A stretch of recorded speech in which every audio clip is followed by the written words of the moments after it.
As recently as Hurricane Katrina, law-abiding citizens were forced to relinquish their personal firearms. Will you ever take action or support the removal or restriction of our right to bear arms as law-abiding citizens in any circumstance or in any way? And we will begin with Mr. Hostetler. No.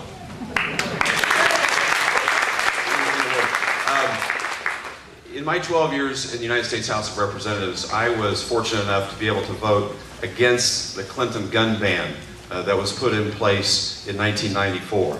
I also sponsored many pieces of legislation, especially most proud of national reciprocity that would allow individuals that have the right to conceal and carry as a result of licensure in their own state to carry across state lines. Because I think the Second Amendment to the United States Constitution allows us the right to keep and bear arms, and we should not infringe upon that.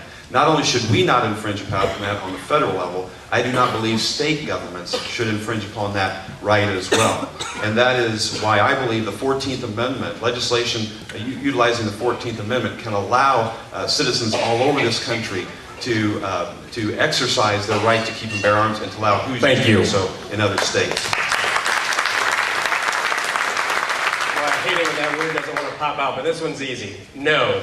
And I'm one of the only ones on this stage that has actually co-authored legislation that would protect our right to carry in those emergency situations like we saw what happened down in Louisiana during Hurricane Katrina. I am an NRA member. I am the co-author of the lifetime handgun permit. I don't know if anybody has that in here, but I believe that that is something that, it's interesting that the good guys have to have permits, but the bad guys, they can just go get the guns.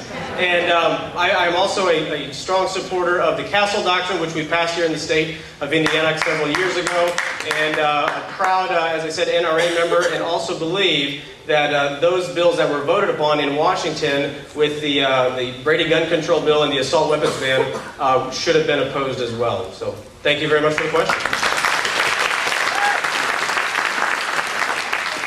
No, I cannot support any legislation that infringes on a person's Second Amendment rights. Not only do I have a personal problem with it, my boys would kill me. Heck no. I got reprimanded for using that other word a day or two ago.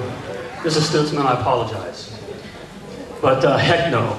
You know, I don't need my state or some other politician to give me permission to carry. My great-great-great-great-great-great-grandfathers, my forefathers, signed a document called the Constitution of the United States that gives me the right to carry. It's called the Second Amendment. Anyone who touches that or wants to work with it in any way, shape, or form, don't trust them. Heck no.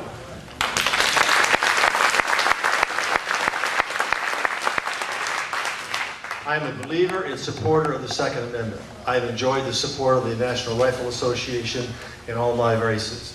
I filled out their questionnaire recently and answered 27 of 27 questions that met their test. However, I cannot answer complete no, as the others have here, because in 1995, I guess it was, I did vote on a temporary ban for AK-47s and assault weapons. They were being shipped into this country illegally through Russia and through Sweden into this country. They were going into the hands of drug lords and criminals. They were being irresponsibly used.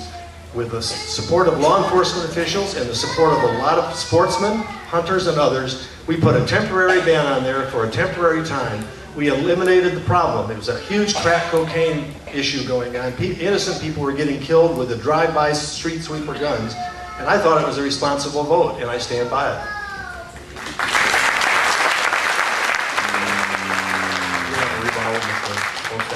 Actually, Senator Coates, it was November of 1993 that you voted to not only ban AK-47s imported into the country, but the manufacture of any new product of a particular semi-automatic weapon for private civilian use, as well as the ban on certain so-called high-capacity magazines. That was legislation that I believe was a direct infringement on our right to keep and bear arms. As well as the Brady bill, which ultimately even certain portions of the Brady Bill, the United States Supreme Court struck down as a result of cases brought with regard to local law enforcement enforcing some of the provisions of federal law. And so it was not a simple ban on a certain model of semi-automatic firearms, but the ban on many models of firearms for private civilian use and future manufacture. And moving right along, we have another audience question.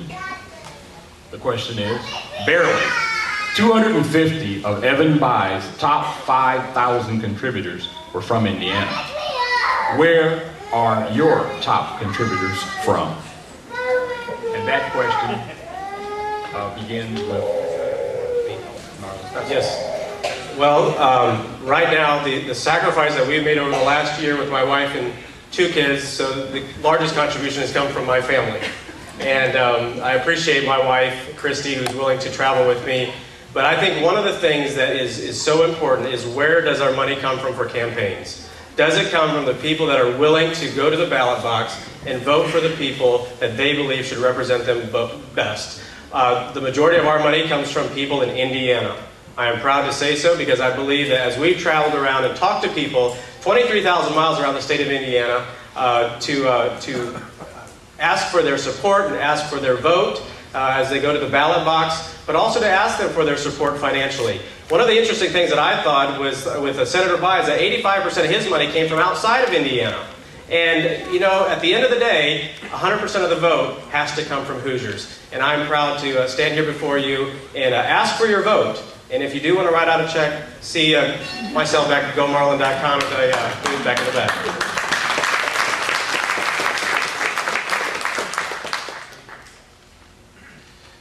Emery, our families are making the greatest sacrifice. I do applaud Marlon and his family. My family as well. We've been gone every night this week, and I get home at midnight, 1, 2 o'clock in the morning.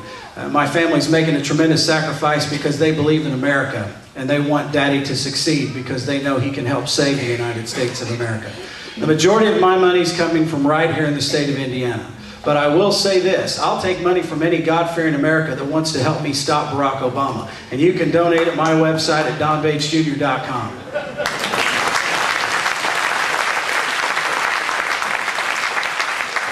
Yeah, I gotta say that all my money's coming from Indiana here. You know, being the grassroots guy, and I'm taking everybody's pizza money, any money we can get. You know, I can tell you that all my support's coming from right here in Indiana. It's not coming from a party. It's not coming from an outside lobbying firm. It's not coming from some kind of inside system. It's coming from the folks, $5, $10 at a time. It pays for the gas. It paid for Taco Bell tonight. Well, no, that came from us. I think, Walt, you covered Taco Bell tonight. Thank you very much, brother. But it's $5 and $10 at a time from people just like you all over our state.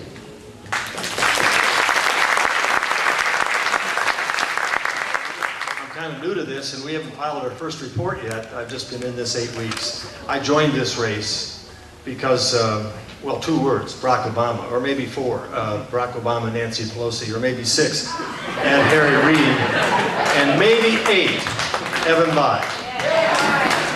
I got in this race because I thought Evan Bayh, with his $13 million, needed a challenge. He needed a challenge from somebody who had run statewide 2 times and was victorious. Somebody who could raise money to match him. No way I could have done that, but at least be competitive. Someone that could go toe-to-toe with him, who understood how this whole process worked and didn't work.